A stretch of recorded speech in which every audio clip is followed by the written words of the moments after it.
Yesterday when we left to come down here, we happened to be watching a PBS show on the Keys, and this photographer was talking about his favorite place in the whole Keys is this Crane Point Hammock. Come to find that it was only 6 miles from our campground, and so we definitely were making a point to come here.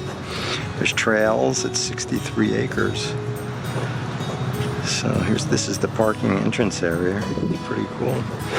And if you've ever been to Marathon, there's Tess out there. If you've ever been to Marathon in the Keys, you pass the Kmart out there on Overseas Highway, US 1. It's right across the way from the Kmart, and then it just goes deeper into the towards the bay. It's on the bay side. So it's the Kmart with the Wyland whales right out there. Overseas Highway. That way's Key West. That way's Tess. It's a cool place. We're looking forward to hiking these trails. Turns out it's kind of a breezy, slightly overcast day, so it's a good day to go hiking. Let's see what it brings us. It's pretty cool.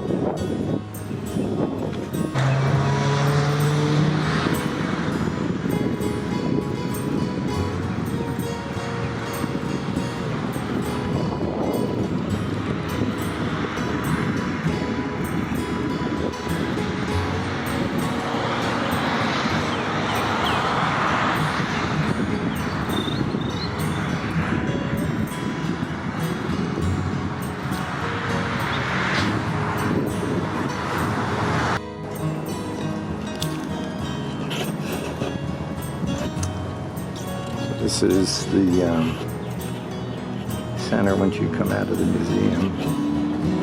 Before you head out on the trails, this is the area at this Crane Hammock.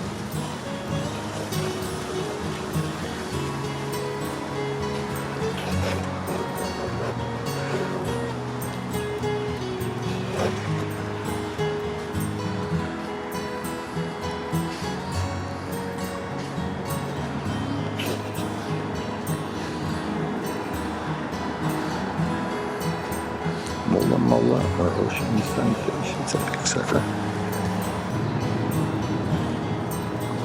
Fish donated by, yeah, they were donated.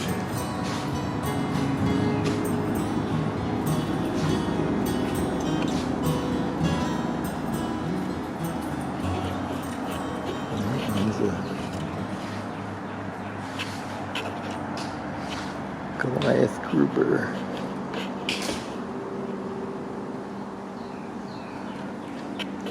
I've actually seen them that big snorkeling off Key West once.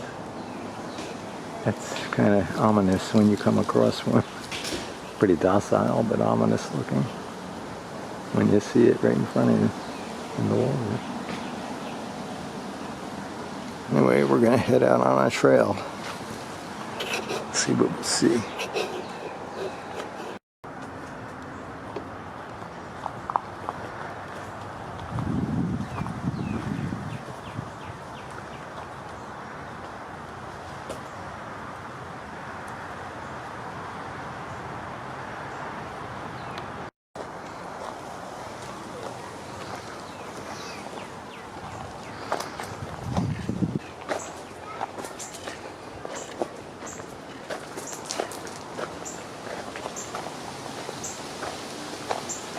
Like in a jungle, huh?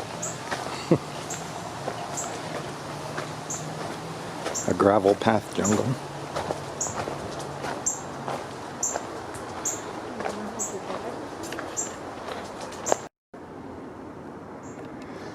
So, this is the butterfly meadow. There's a bunch of little butterflies flying around. I don't see anything like monarchs or anything like that. Huh? I don't know if the camera's picking them up.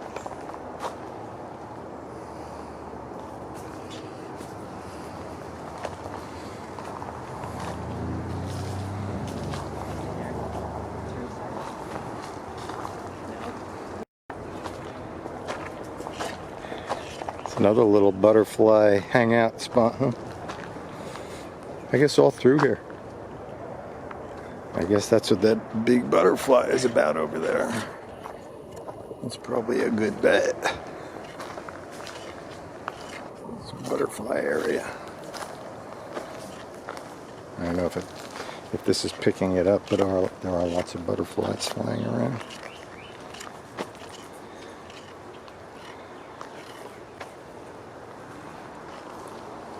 Especially over there.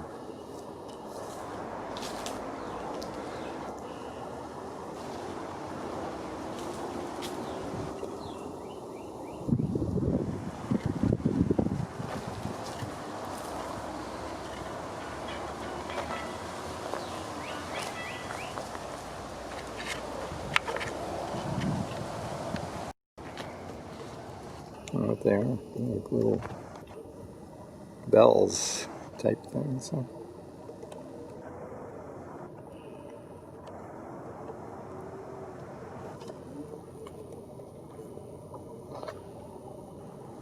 It's pretty lush in here, huh? Mm-hmm.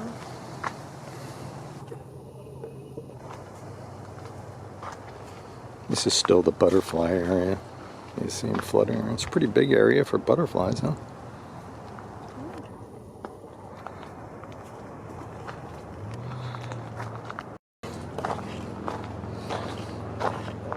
Back on the trail.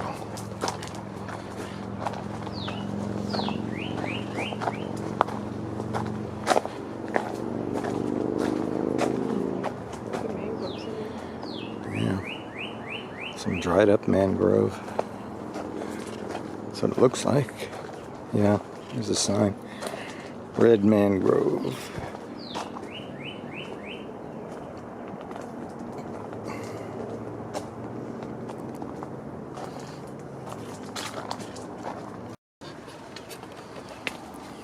Step.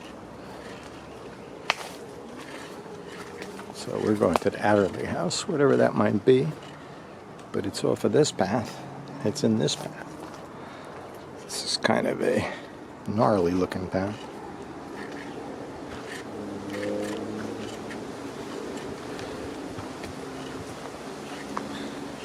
See all the roots and the coral. Most of the keys pretty much is what the keys are, is coral. I used to do business out here many years ago. This is part of my sales territory, the keys, which was kind of nice. But they didn't really use they can't use excavators out here. They use wheels, trenching wheels, because you can't even dig. You see, this is coral. This is pretty much what the keys are. Coral. And they use these wheels, grinding type wheels or trenching wheels, big Vermeers or ditch witches, they call them. And, that's the way they excavate. When they do any pipe work, and here they have the pipelines and stuff, that's what they have to use.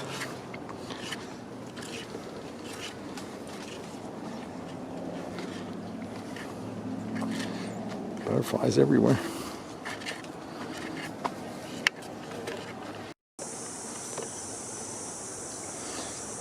Crazy walking path here. Gotta be careful.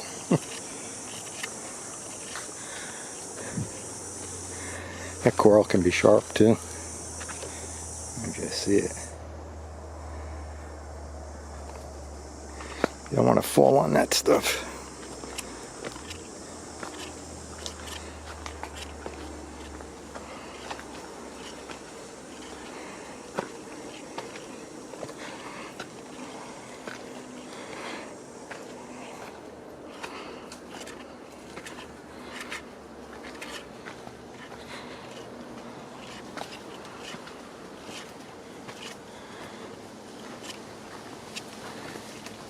Got a bend.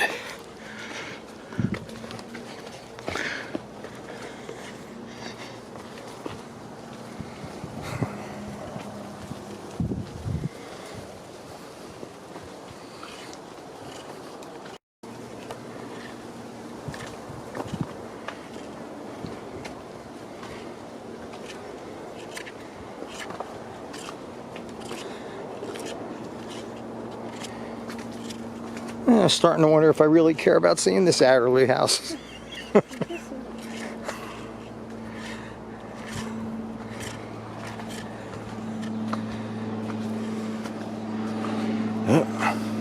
Something over here. Higher and drier wetlands. I'm sure it can get pretty soggy in here after a good rain.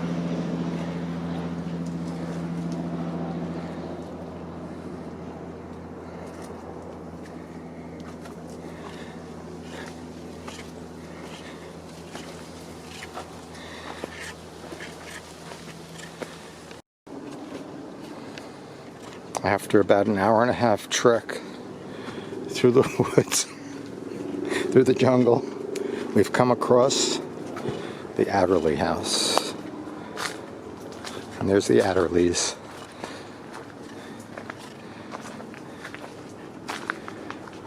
Might have been an easier way to get here because we passed those people before.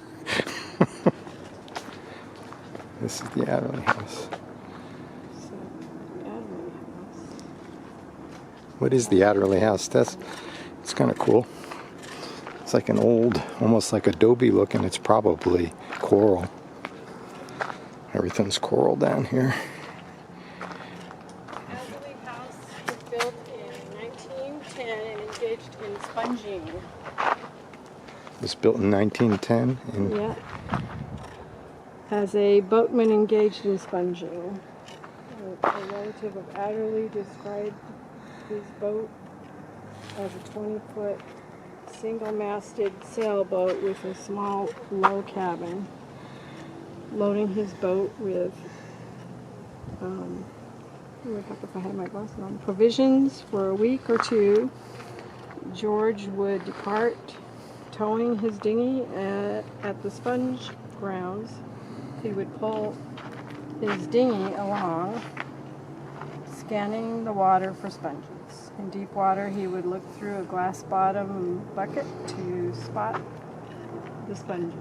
If the water surface was disturbed by wind, he would hang a bottle of shark oil over the boat, which would drip oil on the water to calm it.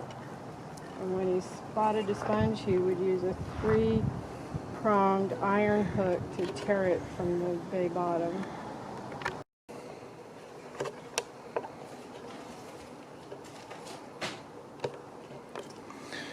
I guess, so this is inside the Adderley house.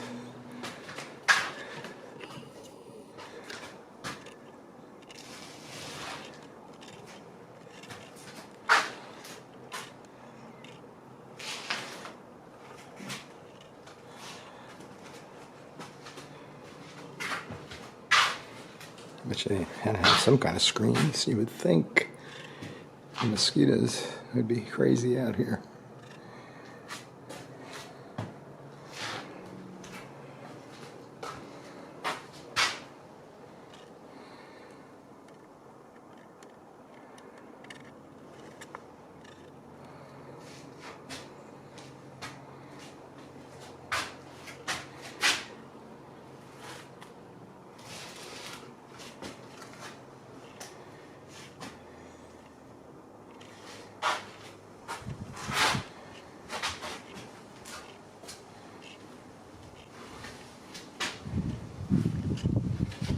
Out the back door.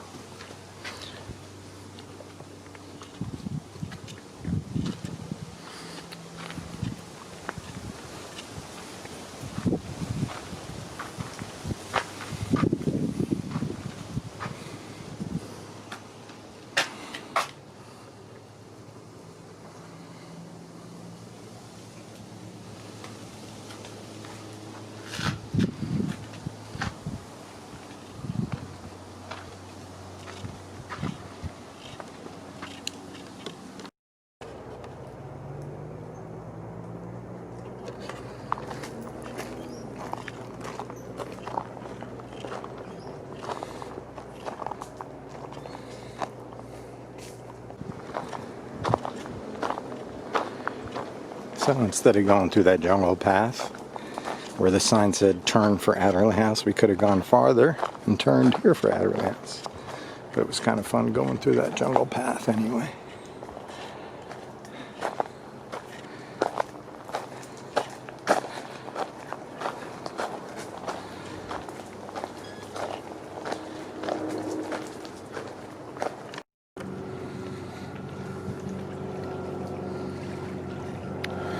So, I don't know if I said it before, but we're on the bay side of the island. And that's pretty running water. I mean, it's moving pretty quick. I'd like to dip my head in there right now.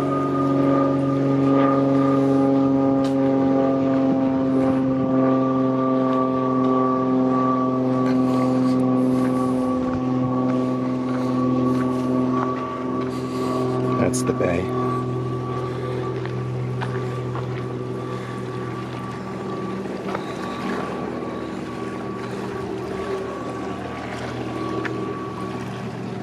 Nice spot for wave runners.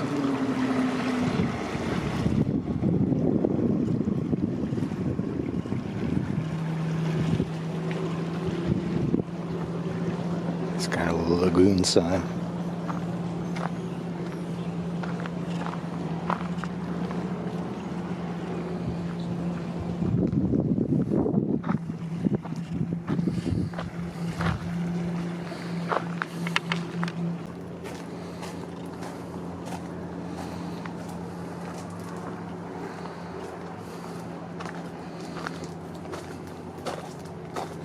Little bench to sit and contemplate down here.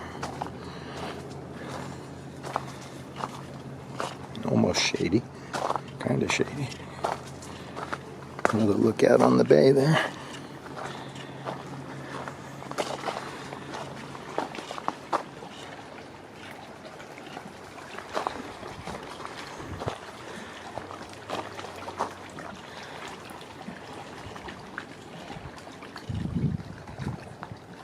Pretty.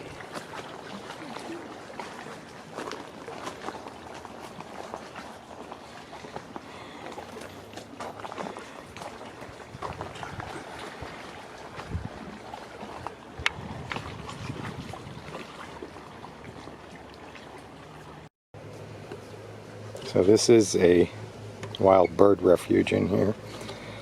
And there's some birds in here. Hopefully it comes out and you can see them over there. One, you can see he's got a damaged wing. So, when we were in the museum entrance there, they said they rehabilitate birds here so they can get back into the natural life, back into wildlife. So these are some of the ones that are here in the refuge area. Not a bad place. Probably in the same area where they would normally live. As you can see, it's pretty well tucked into the hammock.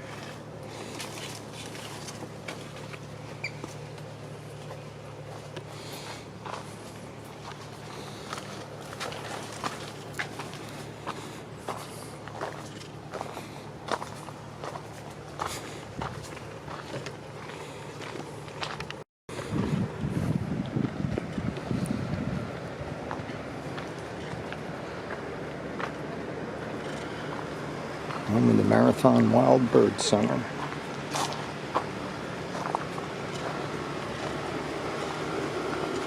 Oh boy, a great white heron. You know, we may see some of those sometimes. I'm always saying thinking they were big egrets out in the Savannah Preserve. Yeah. I've seen those. It's called a great white heron. Huh. And we see those ibis all the time by us. With the long beaks down there, those are ibis. But for some reason or other, these are here for, that's a rosette spoonbill. You don't see too many of them. That one there. That one with the spoonbill. They call it rosette because its feathers have a rosiness to them. I'm not sure if it's getting picked up in this video. I've seen those in the wild too.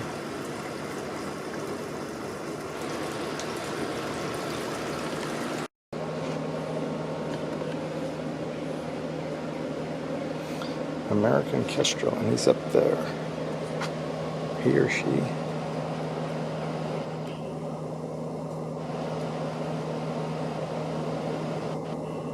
This might be focused. focusing on the screen more than the bird there. I suppose they call it a wildlife refuge. Some of them may not be able to be repaired. And if you could see his wing, he's kind of got a busted wing. He's hiding behind the leaves there. And also over here, a green heron, which I've never heard of. But you can see him in there. He's got a busted wing too. So I suppose these are here just for refuge. To give them a place to survive and not be prey. I've seen those in the savannah. It's called a green heron. I've actually gotten pictures of them in the wild. Didn't realize what it was. I knew it was some kind of heron. He's pacing. It's a nice refuge for the birds though. Beats the alternative. Wow, this is a red-shouldered hawk.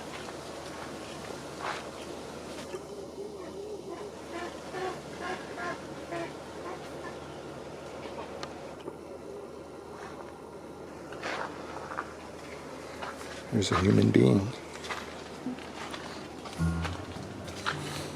Ah, see all the poor birds with their broken wings. Hi, Hi. how you doing? You I've got them feeding? herded all back over there. I'm interfering with their hangout. Are the ones we see with the broken wings, are they able to be rehabilitated? Not generally. No. It's all fishing line. You know, they get tangled up, and what it does, it severs a tendon in their wing. Ah. And once that's happened, there's no no recovery ever. Although there's a vet here in town who donates his time that it just earlier this year successfully reattached the tendons, Oh. kind of spliced them together, and Wow. you know, the jury's still out if it's actually going to work. But, you know, enough for them to fly. Mhm. But, yeah, fishing lines is their number one enemy. There's enough of them around. Huh? Except for there's been a bizarre side effect of the pandemic. Probably, you know, I don't know how many generations of pelicans have learned only how to eat from the scrap from the charter boats and the dive boats. Yeah. And they don't know how to feed themselves. Ah. Oh my goodness. And most of the pelicans we've taken in have been starving. Wow. They're not injured, they don't know how to hunt. Yeah. And there's nobody cleaning fish. Huh. So, That's how they were raised, huh? kind of a bizarre side effect. Really? Yeah. And that's what all these pelicans are. That's why they're here. Generations of them only know how to mooch. Yeah. Yeah, and so all of a sudden they're hungry. I feed one at my dock, a little female. Look at all these pelicans in here. She's so grateful. She's so That's a grateful, shame. but Well, at least they're being I taken care of created a here. monster. The other day I opened my door to go outside and she stuck her head in. She followed me up to my house and poked her head around the corner looking in my living room. I got a good picture.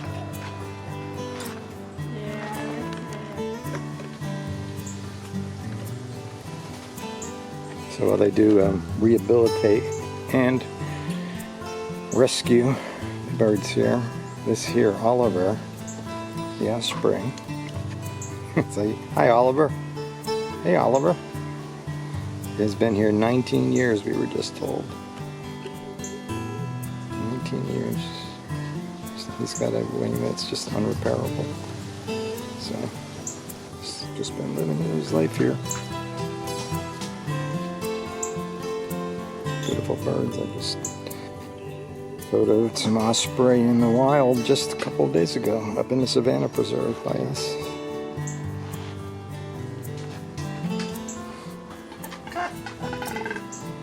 Definitely a worthy cause to come in here and pay your way. It's not expensive, but the donation, the money goes towards the rehab of these birds.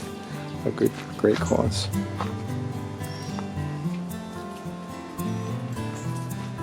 And the good news, I didn't video it, but they had a release 2 days ago of 6 of these pelicans.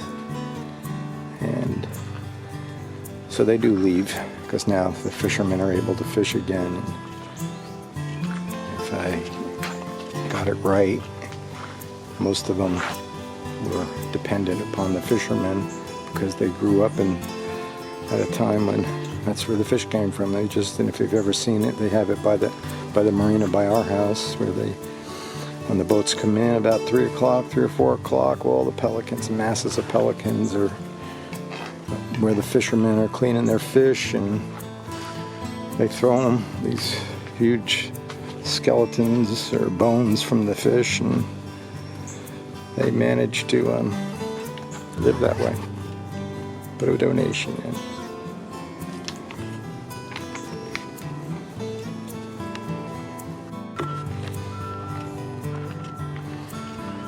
And this is the end of the road before you turn around, I guess.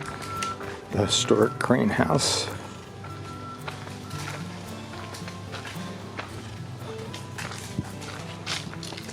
I thought it was about cranes, but that was the people's name. Mary and Francis Crane.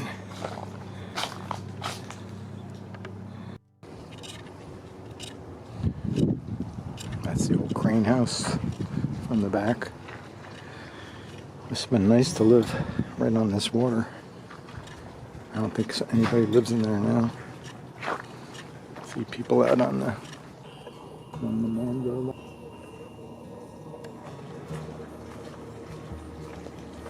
This is the end of the line here, just behind the Crane House.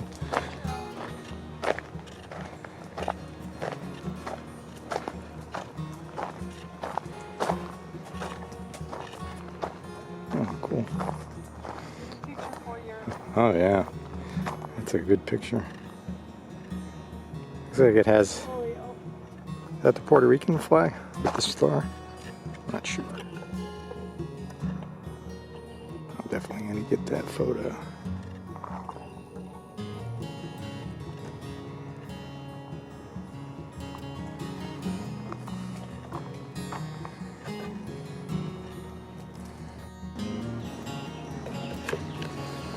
This is the Sunset Boardwalk.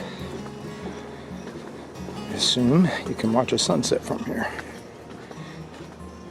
We won't be here for that. It's not even noon time, or maybe it's around noon. Lost track of time today.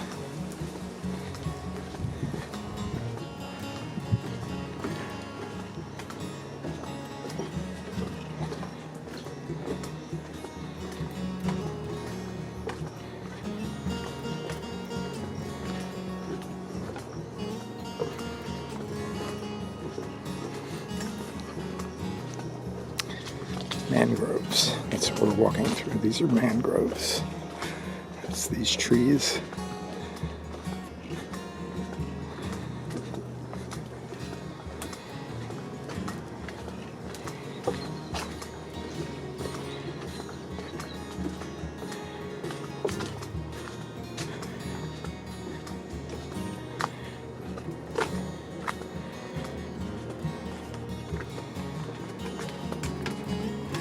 I guess the sun sets that way. That's west, so.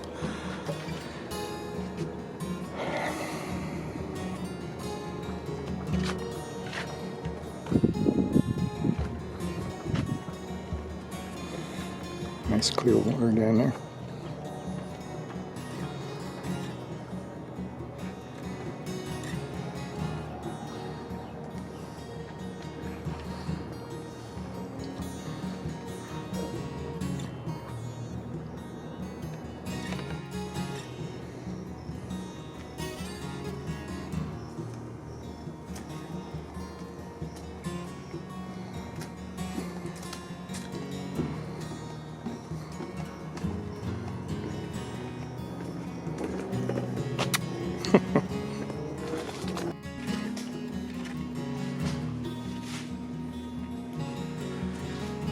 So after you do your heated walk through all the trails, there's a museum and AC.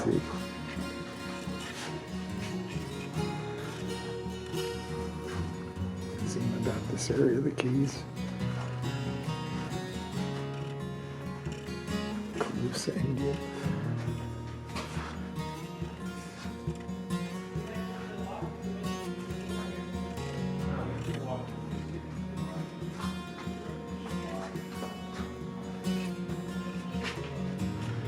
carrots. Or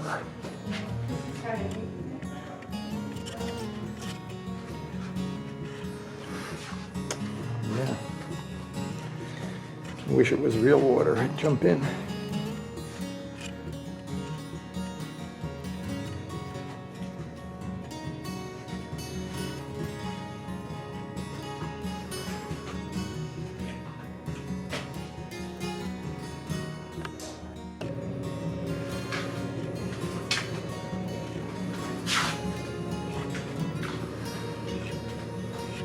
Osprey. I got a shot. An osprey the other day. I think I said that right. Now we're here. There's a key deer. We'll be going through the deer key tomorrow. Usually about dusk is when you see the deer though. I've gotten a bunch of shots of them in the past trips to the keys. Cool little museum here though. Definitely worth the $10 a person to go to the trails. Actually, the museum is free. You can make a donation, which is by the gift shop. There's a real live lionfish, which is actually something that they're trying to get rid of. He's following my camera. See if he follows me this way. I feel bad for you anyway, buddy. But we were watching something about how good they are to eat. They spear them. They actually spear them. They're really an invasive fish, and they don't like them here. So they're not native to this area. But everybody's got a right, I guess. They do spear them and serve them in the restaurants here, so you may try it. I heard it's pretty good eating. This is where we started our trip. This is our walk through the trails. Really is a neat place. Highly recommend it. I didn't notice the Wyland mural on our way out. There's Wyland stuff. I guess it's all around the world.